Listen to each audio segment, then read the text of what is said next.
নমস্কার, কেমন আছেন সবাই? তিয়ান্স ওয়ার্ল্ডে আপনাদেরকে স্বাগত জানাই। আমরা কিছুক্ষণ আগে পৌঁছেছি বাড়িতে। এবারে আমাদের ট্রেনটা একটু লেট ছিল, প্রায় 2-2.5 ঘন্টা মতন লেটে পৌঁছেছি। আর এসেই তার কিছুক্ষণ পরে তিয়ানের পাপা বেরোচ্ছে। তিয়ানের পাপার অফিস ট্যুরে যাচ্ছে সিঙ্গাপুর। এবারে সিঙ্গাপুরের নাম শুনেই না ভীষণ যেতে ইচ্ছে করছিল। অনেক দিন থেকে আমি বলছি আমরাও যাব, কিন্তু সেটা তো পসিবল নয়, আমাদেরকে নিয়ে যাবে না, কারণ ও তো ওর অফিসের কাজে যাচ্ছে। তো যাই হোক, আমরা এলাম, তার কিছুক্ষণ পরেই ও পাপা বেরিয়ে গেল। আর তারপরে আমরা দুজন আবার একা হয়ে গেলাম। এখন একা একাই আছি, কয়েকদিন থাকবে, তারপরে চলে আসবে। আর তিয়ানের তো এদিকে মন খারাপ হচ্ছে। আরে বাবা রে, মন খারাপ করে না, ছোট্ট পাখি আমাদের মন খারাপ করে না। তিয়ানের পাপা এইমাত্র গেল। আর তিয়ানের পাপা যাওয়ার পরেই আমি ভাবছি বাড়িঘরটা একটু পরিষ্কার করে নিই, কারণ বাড়িঘরের যে অবস্থা হয়ে আছে সেটা দেখার নয়। চলুন আপনাদের একবার দেখাই যে আমার বাড়িঘরের কি অবস্থা করে রেখে দিয়েছি এতদিন। পুরো চারদিকটা ধুলোয় ধুলো। আর একটা জিনিস কি, এখন ঈদের মরশুম চলছে, তো আমাদের বাড়ির যে দিদিটা কাজ করে পিঙ্কিদি, সে এখন আসছে না এই ঈদের জন্য 2-3 দিন। তো সেই জন্য আরোই এরম বাড়িঘরের কন্ডিশন একদম খারাপ হয়ে আছে। তো চলুন একবার আমি আপনাকে দেখাচ্ছি যে আমার পুরো বাড়িটা, একজন ছেলে থাকলে একটা বাড়ির কি অবস্থা করে ছাড়ে। স্টার্ট করি হলরুম থেকে। এবারে এই যে হলরুমের অবস্থা, এবার খেলনাগুলো যে দেখছেন, সেই খেলনাগুলো এগুলো তিয়ান করেছে এসে। ওই পুরো লাল বাস্কেটটাতে ছিল, ওগুলো সব ঢেলে ফেলেছে। আর বাকিটা এরম অবস্থা, মানে এখানে ব্যাগ ওখানে ব্যাগ, এই সমস্ত ব্যাগ দিয়ে ছড়াছড়ি ছিল। কার্টুন, তারপরে নানা রকমের বাজার করে এনেছে। আর এই যে ডাইনিংটার ওপরে আমি তাও এসে কয়েকটা জিনিস সরিয়েছি, একদম পুরো ভর্তি হয়েছিল এটা ওটা নানান জিনিস। রান্নাঘরটা ইউজ বেশি হয়নি, তাই রান্নাঘরটা ঠিক আছে।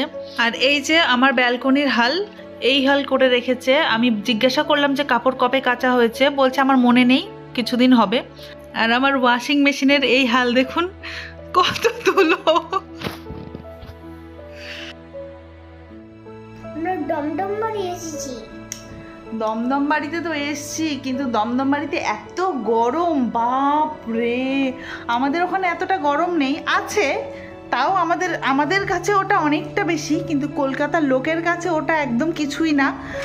আর প্রচণ্ড গরম পড়েছে এখানে, মানে এখানে একটু হয়তো এসি ছাড়া বা ফ্যান না দিয়ে একদম থাকাই যাবে না, এতই গরম পড়েছে। এখন চলুন আমি এখন ওগুলো একটু খুলি, যেগুলো এনেছি আমি বাড়ি থেকে, কারণ ওগুলো না খুললে আবার ওগুলো নষ্ট হয়ে যাবে। আর বাড়ি থেকে কিছু গাছও এনেছি, ওই গাছগুলো আমি এখানে লাগাবো, তাই জন্য। এর আগে আমি যেগুলো বাবা গাছ কিনে দিয়েছিল সেগুলো তো হয়নি, আমার মনে হয় আমি নিজেই যত্ন আত্তি করতে পারিনি তেমনভাবে, তাই জন্য হয়নি। তো চলুন একবার দেখে নিই। আমি একা একা এগুলো সব এনেছি, ভাবতে পারছেন? এক কার্টুন ভর্তি করে এই আম এনেছি, গাছেরই আম আর সবেদা। আমাদের মানে গাছে বড় গাছ আছে সবেদার, সেখান থেকে এনেছি। আর অনেক আম আছে, আম গাছ আছে, তো সেখান থেকে কিছু এনেছি। সবটা তো আমার একার পক্ষে আনা সম্ভব নয়, কারণ তিয়ানের পাপা যদি আমাদের সাথে থাকতো তাহলে আনতে পারতাম আরও বেশি করে। তো যেগুলো পেকে ছিল সেগুলো ফ্রিজে ঢুকিয়ে রাখলাম, আর বাকিগুলোকে ওই রেখে দিলাম ওই প্যাকেটে। ওগুলো কাঁচা আছে তো, যা গরম পড়েছে ওই গরমে পেকে যাবে। আর 2-1টা সবেদাও দেখছি খারাপ হয়ে গেছে, ওগুলো একসাথে চাপা ছিল, তো তাতে এগুলো এই অবস্থা হয়েছে।